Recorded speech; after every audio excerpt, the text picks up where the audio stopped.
ৰোপণ কৰিছোঁ। এতিয়ালৈকে প্ৰায় 2 লাখৰ অধিক গছপুলি সোণাৰু কাঞ্চন গছপুলি ৰোপণ কৰি প্ৰতিপালন কৰি ডাঙৰ দীঘল কৰিছোঁ। বৰ্তমানো ৰৈ আছোঁ।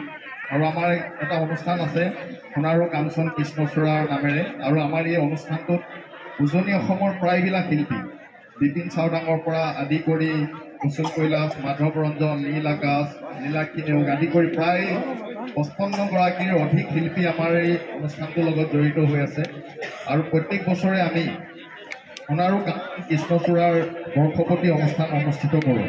আৰু এইটো কোনো সাংস্কৃতিক অনুষ্ঠান নহয়। আমি এই অনুষ্ঠানটো অনুষ্ঠিত কৰোঁ জনসাধাৰণক প্ৰকৃতিকনো কিয় সুৰক্ষিত ৰাখিব লাগে তাক আমি এক সজাগতামূলক বাৰ্তা দিবৰ কাৰণে অনুষ্ঠানটো অনুষ্ঠিত কৰিছিলোঁ।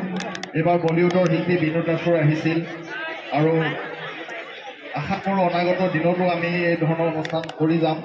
অহা বছৰটো আমাৰ কুমাৰ চানুকে আদি কৰি বিভিন্ন ধৰণৰ শিল্পী অহাৰ কথা দিছে আমাক। আৰু তেওঁলোকেও আমাৰ এই সংগঠনটোৰ লগত জড়িত হৈ পৰিছে, বিশেষকৈ প্ৰকৃতিৰ সুৰক্ষাৰ ক্ষেত্ৰত।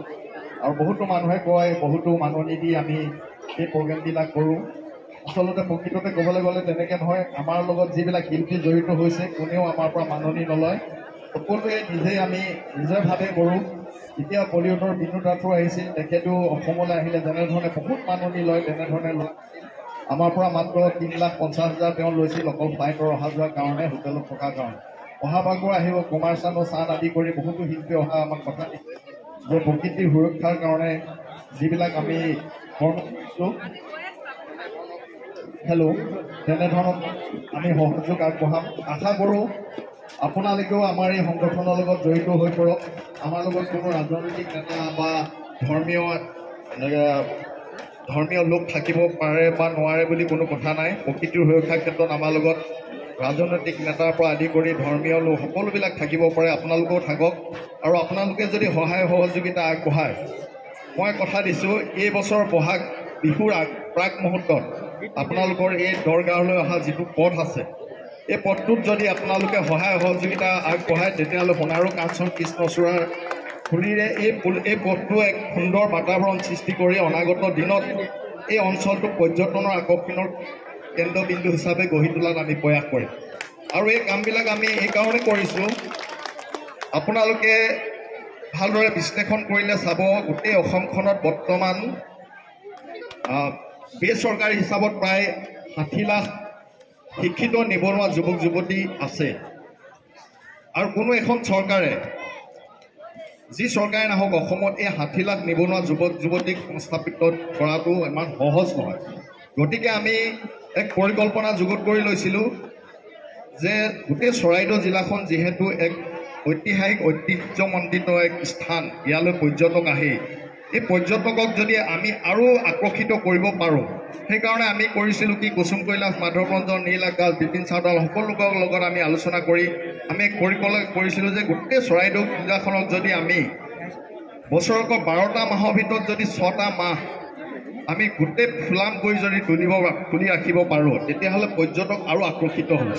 আৰু পৰ্যটক যদি যথেষ্ট সংখ্যক যদি পৰ্যটক চৰাইদেউ জিলাখনলৈ আহে, তেতিয়া কি হ'ব, আমাৰ এই নিবনুৱা যুৱক যুৱতীসকলৰ কিছু সংখ্যক স্বনিয়োজিত হ'ব পাৰিব, স্বাৱলম্বী হ'ব পাৰিব। তেনে আশা ৰাখি আমি সপোন দেখি আমি এই কামবিলাক কৰি গৈছোঁ। অনাগত দিনতো আপোনালোকে যদি আমাৰ সংগঠনৰ লগত জড়িত হৈ পৰে, আপোনালোকে যদি দিহা পৰামৰ্শ আগবঢ়ায়, আমি এই কামবিলাক কৰি যাম।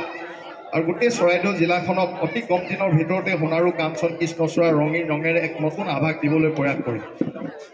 আজি এই অনুষ্ঠানত মোৰ ভাল লাগিছে এইটো কাৰণেই, ইয়াতে সমন্বয় হৈছে।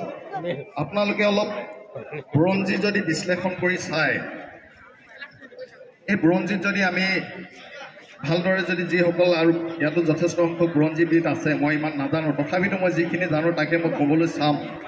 যেতিয়া তুৰ্বকে অসম আক্ৰমণ কৰিছিল, সেই অসম আক্ৰমণ কৰাৰ সময়ত বহুতো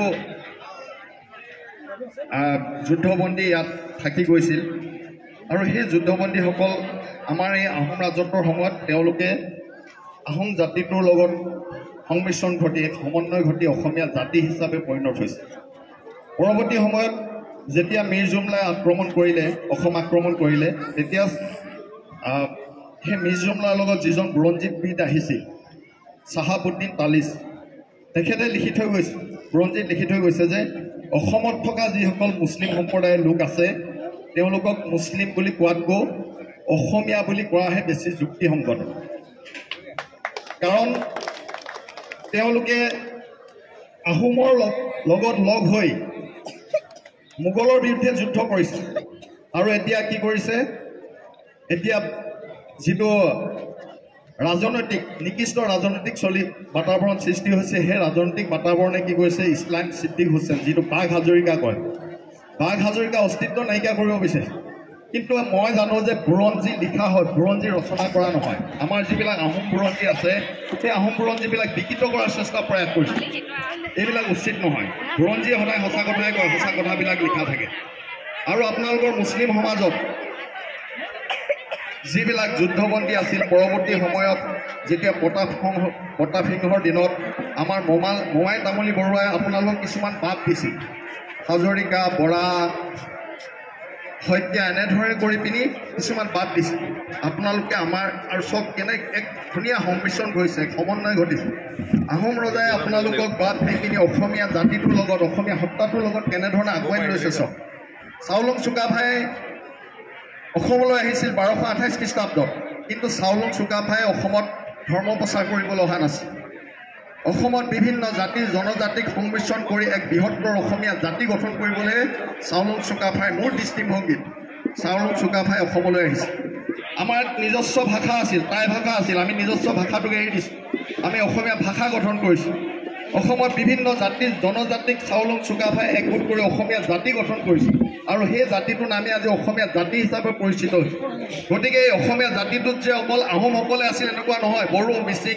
কছাৰী মুছলিম এনেধৰণে গোটেই সকলো লগ লাগিহে অসমীয়া জাতি সত্তা গঠন হৈছে পৰৱৰ্তী সময়ত যেতিয়া ৰুদ্ৰসিংহ ৰাজত্ব কালত ৰুদ্ৰসিংহই 7 ঘৰ আপোনালোকৰ মুছলিম মানুহক উত্তৰ ভাৰতৰ পৰা আনিছে সেইবিলাকক আমি হাঁচিপৰীয়া আখৰকটীয়া দৰ্জী এনেধৰণে জনাজাত সেই 8 ঘৰ পাৰ্চী এনেধৰণে সেই 8 ঘৰ মানুহৰ পৰা মানুহ অসমীয়া জাতিটোৰ লগত মিলি গৈছে আৰু পৰৱৰ্তী সময়ত যেতিয়া শংকৰদেৱৰ দিনত আজান ফকীৰ আহিল আজান ফকীৰে জিকিৰ জাৰি ৰচনা কৰিলে সেই জিকিৰ জাৰিত বৈষ্ণৱ সমাজত প্ৰচলিত যিটো নাম কৰে বৈষ্ণৱ সমাজে হৰিনাম গায় সেই হৰিনামৰ লগত আমাৰ জিকিৰ জাৰি মোৰ দৃষ্টিভংগীত মোৰ ভুল হ'ব পাৰে মোৰ দৃষ্টিভংগীত এই জিকিৰ জাৰিত এটা সংমিশ্ৰণ ঘটিছে আমাৰ সংস্কৃতিৰ লগত সেইটো হ'ল যিটো আমি হাত চাপৰি দি আপোনালোকে জিকিৰ জাৰিত চাব একে আল্লাহ মুছলমান এনেকৈ ধৰণে যিটো গায় হাত চাপৰি গায় হাত চাপৰিটো বৈষ্ণৱ সমাজৰ